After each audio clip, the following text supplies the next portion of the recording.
दूसरी जिज्ञासा है बहन लवली पटना। ऐसा कहा जा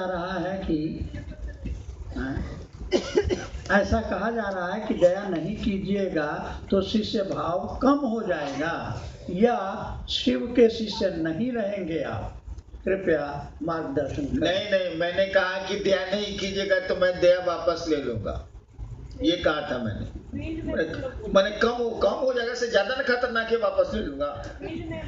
हाँ ठीक है। देखो बाबू, आदमी अपने बेटवा को जब नहीं पढ़ता है तो बोलता है कि साला नहीं पढ़ेगा ना साला चपरासियों नहीं होगा, बेहुदा कहेगा। बाप थोड़े मनाता है कि चपरासी हो जाए, अरे उसको डांटा जाता है कि पढ़ाई करे।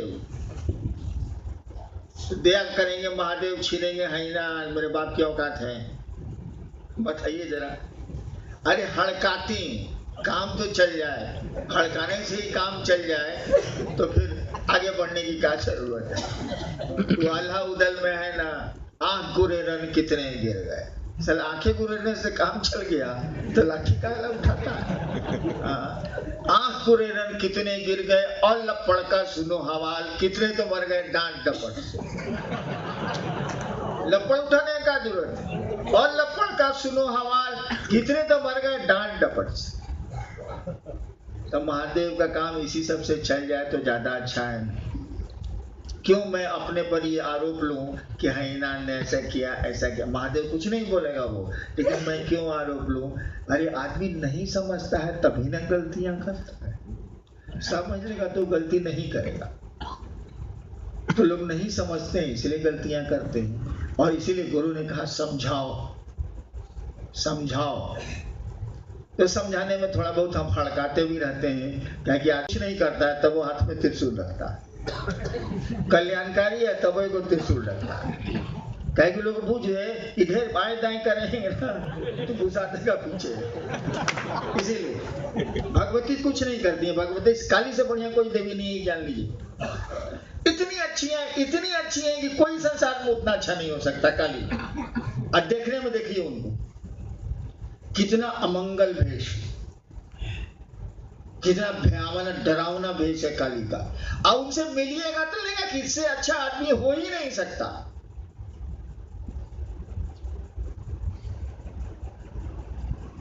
तो आप इनकी बहुत जल्दी तुरंत में लग जाएंगे, लेकिन उनसे बढ़िया आदमी कोई नहीं है। तो क्या ये बाहरी वेशभूषा से तो कुछ होता नहीं है ना, हड़काने से ही डराने से ही काम चल जाए। काली का ऐसा अमंगल रूप क्या काहे के लिए, क्या जरूरत है इसकी? इतनी सभ्य महिला है, इतनी अच्छी महिला है वो, कि झूठों का आई खप्पर, आई मुंडमाल, आई कटार, ये सब कहने लिए हुए आदमी के नर मुंडों की क्या कहते हैं, माला वस्त्री कह लीजिए उसको, का वस्त्र, इसकी क्या जरूरत है? और उनसे मिलिएगा तो लगेगा, कपार पीट लीजिएगा कि देखिए इतनी अच्छी महिला है, ये कौन कपड़ा पहनी है, हद न करती। अरे दुष्ट वैसा पहने तो ठीक है, बाहर से पता चल जाए खच्चड़ है साला ये, लेकिन इतना शरीफ आदमी वैसा पहनता है, इसलिए न पहनती है कि भैया आप सही रास्ते पे चलिए। कहाँ फंसे हुए हैं, क्या कर रहे हैं आप? शिव की ओर चलिए, आगे चलिए, इसी के लिए और क्या है। हो गया ना। नेक्स्ट भाई राजेश कुमार डुमरा सीतामढ़ी साहब, आप कहते हैं कि जो आपके पास मन है, जो दिल है, उसी मन और दिल से किसी को प्रसन्न कर सकते हैं, फिर गुरु उसी मन और दिल से क्यों नहीं प्रसन्न होते हैं? कृपया समझाने की कृपा करें। इसीलिए न दया मांगी गई है, पहले ही ने कह दिया कि प्रसन्न करने की कोशिश करिएगा तो ढेर से ढेर मुकेश अंबानी को एक तकिया दिखला रहे हैं, 1 रुपए का सिक्का दिखा रहे हैं, उसको कहाँ आएगा अंतर उससे 1 रुपए सिक्का से? महादेव को 1 नमः शिवाय से क्या अंतर आता है? 5 अरब नमः शिवाय कर ही लीजिएगा तो घंटा कहाँ हो जाएगा।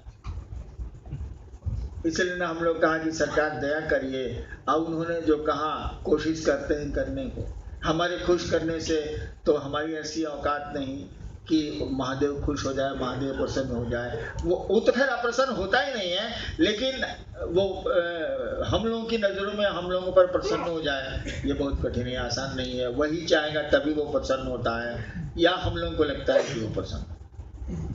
जी, समस्तीपुर से भाई अरुण कुमार, इनकी जिज्ञासा, शिव गुरु अपने शिष्य को शब्द से निशब्द की ओर ले जाते हैं, कृपया इसे समझाने की दया करें।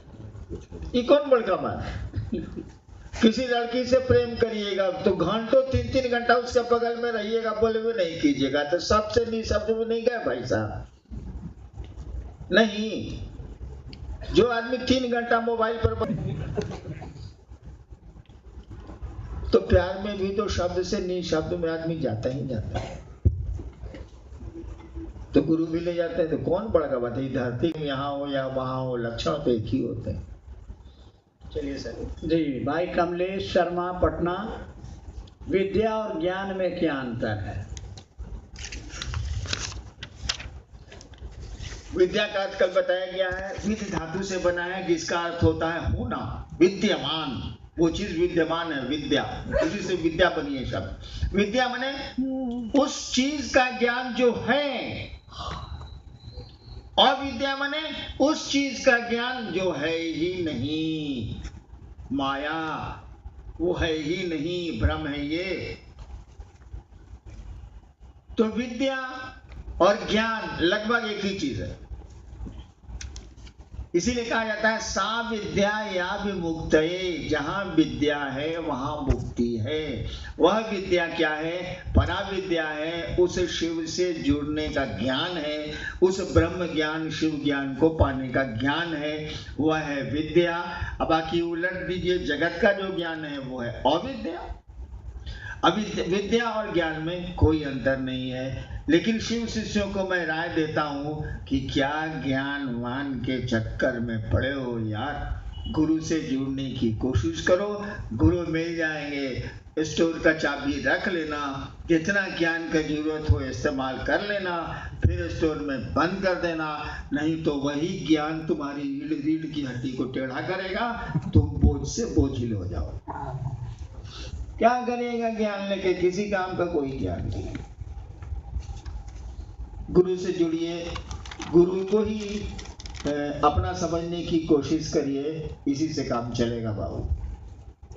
वो फिल्म का गीत नहीं है, मैं तो अक्सर दोहराता हूं, याद नहीं अब कुछ, भूल गया सब कुछ, एक बात मगर नहीं भूली, जोली आई लव यू। तो जब शिव के प्रति ये भाव आने लगे कि भूल गया सब कुछ, मैंने ज्ञानवान साहब, भूल गया सब कुछ, याद नहीं अब कुछ, एक बात मगर नहीं भूली, जूली आई लव यू, तभी काम चलेगा। नहीं तो ज्ञान के चक्कर में बहुत गड़बड़ हो जाएगा, ज्यादा गड़बड़ हो जाएगा। इस पर हमें कहना पड़ते हैं। वैसे गुरु ज्ञान देते हैं, आपको ज्ञान चाहिए तो शिव गुरु के पास चाहिए।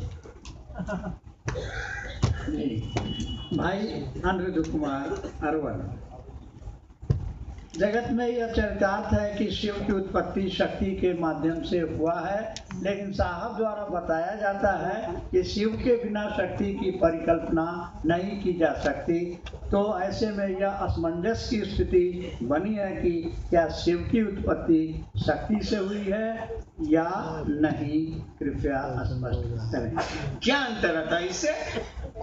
शिव की उत्पत्ति शक्ति से हुई है कि शक्ति की उत्पत्ति शिव से हुई है? उससे हम लोगों के बाप का क्या जाता होता है? क्या लेना देना है? शिव हम लोगों के गुरु हैं, शिव बढ़िया है, उनसे बढ़िया कोई देवता नहीं है।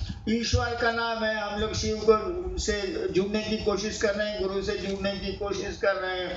अब शिव किसका बेटा है, किसका ससुर है, किसका क्या है, वो कैसे निकला है, कैसे घुसा है, हम लोग का है इसमें माथा लगाया भाई साहब। कहीं से कुछ हुआ हो, हम लोग का है रही बात से मतलब है। एक बार मंडल जी ने हमसे पूछा था, चुपचाप हम लोग बैठे हुए थे, मंडल जी ने हमसे पूछा, आए सर, गंभीर मुद्रा में हम लोग बैठे हुए, चुपचाप बैठे हुए, गंभीर क्या, आए सर, आपका महादेव कैसा है?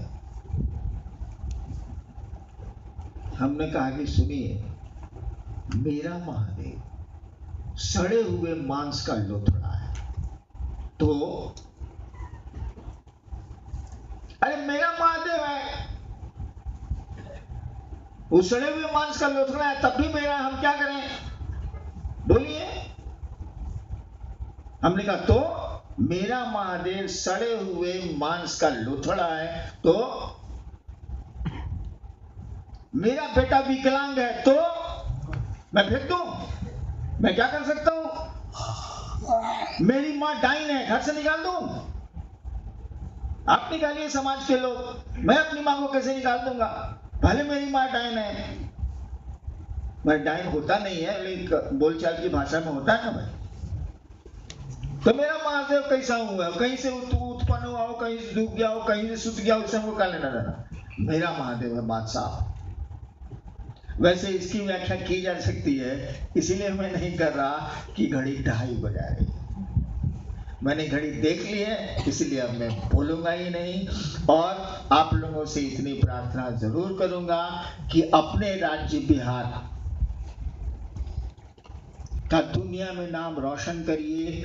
उसके पहले शिव का नाम रोशन करिए, उस गुरु का नाम रोशन कीजिए, और इस काम को जरा सा बढ़ाइए कि गुरु भाइयों में भी शिव शिष्यता बढ़े। गुरु भाई भी हर जगह के, बिहार के नहीं हर जगह के शिव चर्चाओं में आगे आए, ऐसी कोशिश हम लोगों की होनी चाहिए। और जहां तक मेरा सवाल है, मैं आपके साथ जागो जागो शिव कार्य में मैं आपके साथ हूं, शरीर में रहूं अथवा नहीं रहूं। आपको प्रणाम।